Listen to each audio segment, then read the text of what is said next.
ज्यादातर डीएसएलआर काले ही क्यों होते हैं और आज आप दुनिया की सबसे पहली वीडियो कॉलिंग को देखने वाले हैं। साथ ही साथ दोस्तों आज मैं आपको एक ऐसी साउंड क्लिप सुनाने वाला हूं जिसे जब साल 1991 में रिसर्चर्स के द्वारा सुना गया तो उनके होश ही उड़ गए थे। ऐसे दिमाग को चकरा देने वाले रैंडम एंड इंटरेस्टिंग फैक्ट्स को जानने के लिए ट्रिमेंडस फैक्ट सीरीज का एपिसोड लास्ट तक जरूर देखिएगा। Fact number 15। दोस्तों अगर मैं आपसे पूछूं कि किसी भी फोन में वीडियो कॉलिंग की टेक्नोलॉजी को कब इंट्रोड्यूस किया गया तो आप में से बहुत से लोग बोलेंगे कि अभी 6 या 7 साल पहले, राइट। लेकिन क्या आपको पता है कि ये टेक्नोलॉजी अभी हाल ही की नहीं बल्कि साल 1964 की है। असल में दोस्तों 20 अप्रैल साल 1964 को न्यूयॉर्क के एक वर्ल्ड फेयर में दुनिया के सबसे पहले वीडियो कॉलिंग वाले पिक्चर फोन को लोगों के सामने इंट्रोड्यूस किया गया, जिसे आगे चलकर साल 1970 में आधिकारिक तौर पर यूएसए के नागरिकों के लिए भी उतारा गया। असल में दोस्तों ये भी एक ऑर्डिनरी डॉट फोन्स की तरह ही हुआ करते थे, जिनसे वायर के थ्रू कुछ इस तरीके की एक एक्स्ट्रा डिवाइस को कनेक्ट किया जाता था, जिसमें एक छोटी स्क्रीन और कैमरा इनबिल्ट रहता था और इसी की मदद से ही दो सब्सक्राइबर्स बेहद ही आसानी से वीडियो कॉलिंग के थ्रू एक दूसरे से कम्युनिकेट भी किया करते थे, जैसा कि अभी आप अपनी स्क्रीन पर देख ही सकते हैं। तो आप ही कह सकते हैं कि अभी अभी आपने इतिहास की एक बेहद ही रेयर वीडियो क्लिप को तो जरूर देखा है। Fact number 14। दोस्तों हमारी दुनिया बेहद ही अजीबोगरीब चीजों से भरी हुई है और उसी का ही जीता जागता प्रमाण है साल 1991 में पैसिफिक मेरीन एनवायरमेंटल लेबोरेटरी के द्वारा रिकॉर्ड की गई एक बेहद ही स्ट्रेंज हाई फ्रीक्वेंसी साउंड। असल में दोस्तों साल 1991 में इस रिसर्च सेंटर के द्वारा पैसिफिक ओशियन के अंदर से एक बेहद ही अजीब हाई फ्रीक्वेंसी साउंड को रिकॉर्ड किया गया था, जिसका सोर्स क्या था ये काफी ज्यादा पड़ताल करने के बाद भी किसी भी साइंटिस्ट को पता चला ही नहीं। और ये अभी तक सबसे पहली और आखिरी बार था जब किसी भी रिसर्च सेंटर के द्वारा इतनी अजीब सी आवाज को अंडर वाटर रिकॉर्ड किया गया था। लेकिन जब तक चैनल पर कुछ रेयर नहीं तब तक मजा नहीं। तो चलिए आज मैं आपको वो स्ट्रेंज आवाज भी सुना ही देता हूं।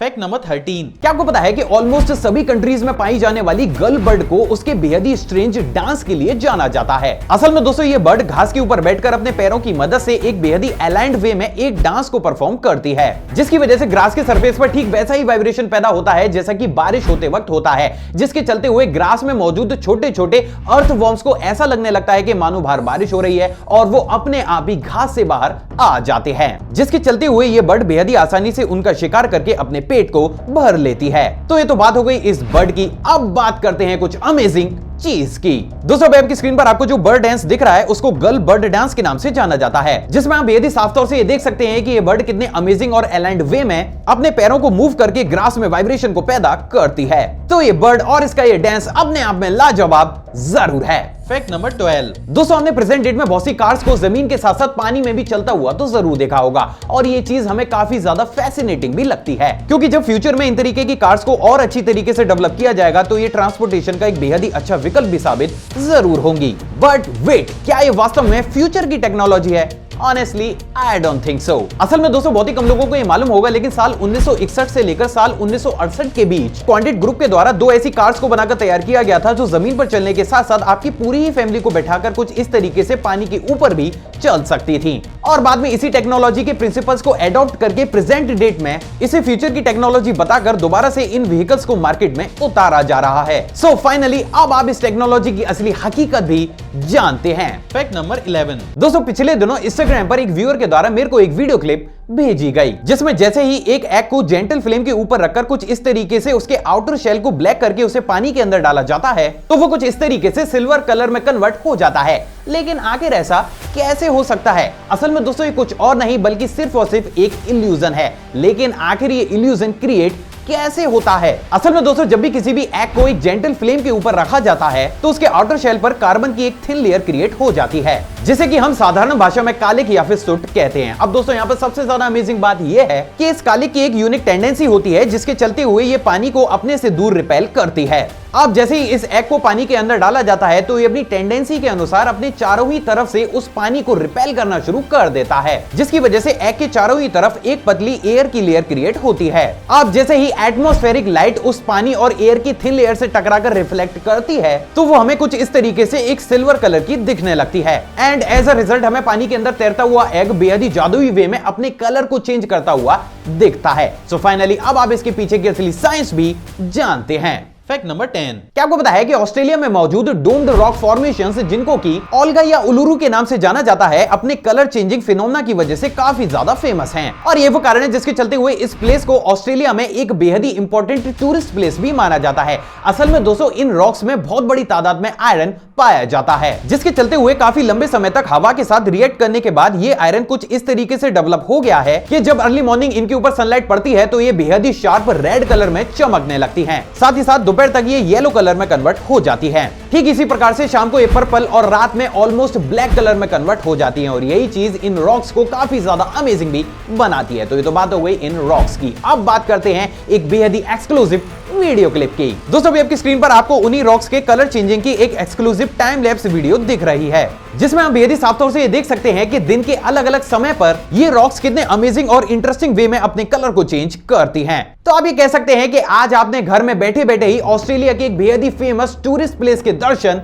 कर लिए हैं। Fact number 9। जैसा कि हम सभी जानते हैं कि हमारी बॉडी में लाखों की तादाद में सेल्स मौजूद होते हैं और ये समय के साथ बनते भी हैं और खत्म भी होते रहते हैं। और इसी की वजह से ही टाइम टू टाइम हमारी बॉडी का डेवलपमेंट भी होता रहता है। लेकिन क्या आपने कभी इस चीज को गहराई से सोचने की कोशिश की है? असल में दोस्तों हमारी बॉडी में हर समय सेल्स का डिवीजन चलता रहता है और ये डिवीजन हर अलग अलग तरीके की सेल्स में अलग अलग तरीके से होता है। लेकिन आज हम सबसे कॉमन डिवीजन यानी कि माइटोसिस की बात करेंगे। असल में दोस्तों इस तरीके का डिवीजन हमारी बॉडी में बहुत बड़े स्केल पर होता है, जहां पर एक मदर सेल टूटकर दो इक्वल डॉटर सेल्स को बनाता है। लेकिन दोस्तों क्योंकि ये प्रोसेस काफी ज्यादा फेजेस से होकर गुजरती है तो इसको एक बार में देखना काफी ज्यादा टफ होता है। और जो चीज टफ या फिर रेयर होती है उसको दिखाने की जिम्मेदारी तो मेरी बनती ही है। और उसी की तत्पर दोस्तों आज मैं आपको सबसे पहली बार आपकी ही बॉडी में होने वाले सेल्स के डिवीजन को आपकी आंखों से दिखाने वाला हूं। दोस्तों अभी आपकी स्क्रीन पर आपको जो वीडियो क्लिप दिख रही है उसमें एक मदर सेल को ह्यूमन बॉडी के अंदर दो इक्वल डॉटर सेल्स में कन्वर्ट होता हुआ दिखाया जा रहा है, जिसमें आप बेहद ही साफ तौर से ये देख सकते हैं कि डिवीजन के समय पर इस सेल में मौजूद क्रोमोसोम्स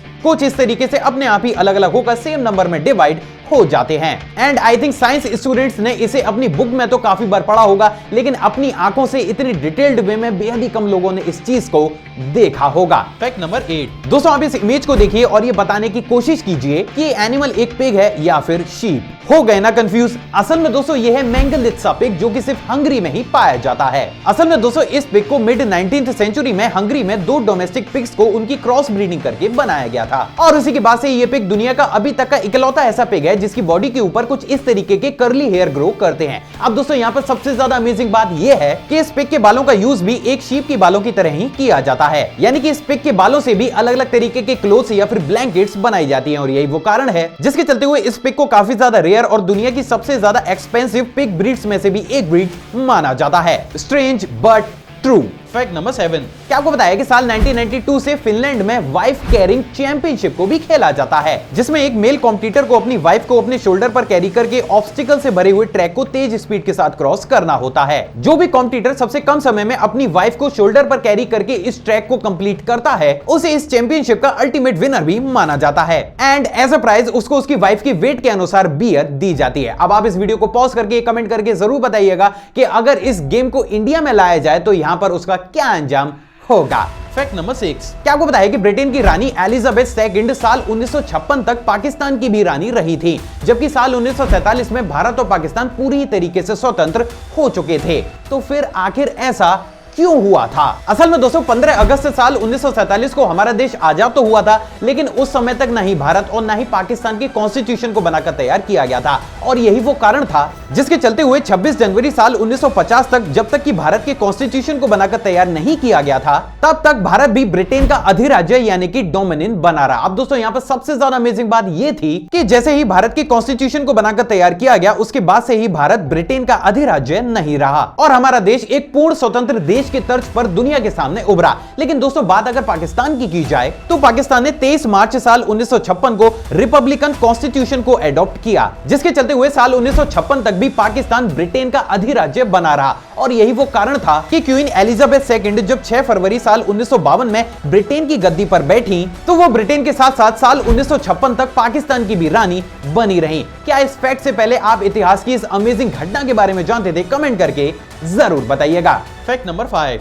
जैसे कि हम सभी जानते हैं कि कैमल काफी लंबे समय तक बिना खाए पिए रेगिस्तान में चल सकता है। ऐसा सिर्फ इसलिए है दोस्तों क्योंकि ऊंट फूड और वाटर को काफी बड़े अमाउंट में एक बार में कंज्यूम करके उसको अपने हम्प यानी कि कुबड़ में स्टोर कर लेता है। और अगर आपको भी ऐसा लगता है तो बिलीव मी, आज मैं आपका एक बहुत बड़ा मिथ तोड़ने वाला हूं। असल में दोस्तों कैमल ना ही फूड को और ना ही वाटर को अपने हम्प में स्टोर करता है। असल में दोस्तों कैमल का हम्प सिर्फ और सिर्फ फूड में मौजूद रिच फैट को स्टोर करता है। अब दोस्तों बात अगर वाटर की जाए तो एक कैमल अप्रोक्सीमेट एक बार में 76 लीटर के आसपास पानी को पी सकता है, जिसे कि वो अपने ब्लड स्ट्रीम में स्टोर करता है, जिसके चलते हुए स्टोर किया गया वो एक्स्ट्रा पानी ब्लड के साथ साथ ही उसकी सारी ही बॉडी पार्ट में सर्कुलेट भी होता रहता है। And as a result camel को कभी भी डिहाइड्रेशन या फिर सन स्ट्रोक जैसी कोई भी प्रॉब्लम खड़ी नहीं होती है। तो आप कह सकते हैं कि कैमल का हम्प वाटर को स्टोर करने के लिए नहीं बल्कि सिर्फ और सिर्फ फूड में मौजूद रिच फैट को स्टोर करने के लिए होता है। फैक्ट नंबर 4, क्या आपको बताया कि इस दुनिया में एलिफेंटिएसिस नाम का एक बेहद ही रेयर डिसऑर्डर भी मौजूद है, जिसमें किसी भी इंसान के लेग पार्ट्स कुछ इस तरीके से काफी बड़े और हार्ड हो जाते हैं। असल में दोस्तों ऐसा होता है हमारी बॉडी की लिम्फेटिक वेसल्स में रुकावट आने के कारण, जिसके चलते हुए हमारी बॉडी की बहुत सी वेसल्स और उसके आसपास के टिश्यूज कुछ इस तरीके से सूज कर हार्ड हो जाते हैं। और आप जानकर हैरान हो जाएंगे दोस्तों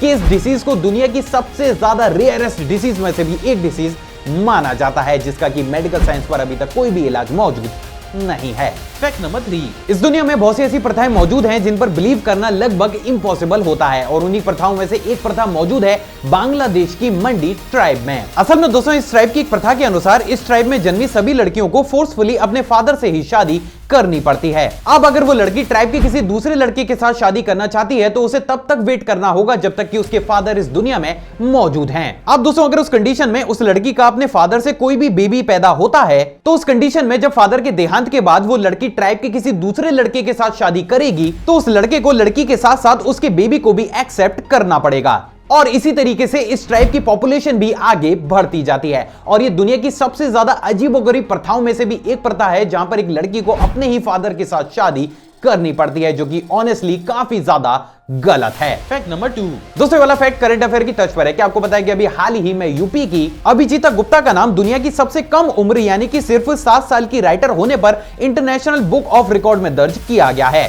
सच में गर्व होता है इस नन्ही सी परी पर। फैक्ट नंबर 1, ज्यादातर डीएसएलआर्स को काला ही क्यों बनाया जाता है? असल में दोस्तों इसके पीछे दो सबसे बड़े कारण होते हैं, पहला इमेज क्वालिटी और दूसरा साइकोलॉजिकल रीजन। अब दोस्तों बात अगर इमेज क्वालिटी की जाए तो ये तो हम सभी जानते हैं कि ब्लैक कलर सबसे कम अमाउंट में लाइट को रिफ्लेक्ट करता है, जिसके चलते हुए अगर हम तेज लाइट में किसी भी ऑब्जेक्ट की फोटो को क्लिक करते हैं तो हमें उस फोटोग्राफ में उस ऑब्जेक्ट और आसपास की चीजों के सिर्फ नेचुरल कलर ही दिखते हैं। फॉर एन एग्जांपल अगर किसी भी डीएसएलआर की बॉडी को चटक लाल रंग का बनाया जाए और उससे किसी भी ब्राइट सनी डे में किसी भी ऑब्जेक्ट की फोटोग्राफ को क्लिक किया जाए तो वो कैमरा बहुत बड़े स्केल पर अपनी बॉडी से रेड कलर को रिफ्लेक्ट करेगा। तो यहां पर बहुत बड़ी पॉसिबिलिटी ये जनरेट होगी कि उसके द्वारा क्लिक की गई इमेज में हमें हल्की सी रेडिश दिखाई दे, जो कि पूरी ही इमेज क्वालिटी को खराब कर सकती है। अब दोस्तों बात अगर दूसरे रीजन की जाए तो डीएसएलआर कैमरास के यूज अधिकतर प्रोफेशनल फोटोग्राफर्स के द्वारा किया जाता है, और ऑलमोस्ट सभी प्रोफेशनल फोटोग्राफर्स को फोटोग्राफ एक रूम के साथ साथ बाहर पब्लिक के बीच निकलकर भी क्लिक करनी पड़ती है।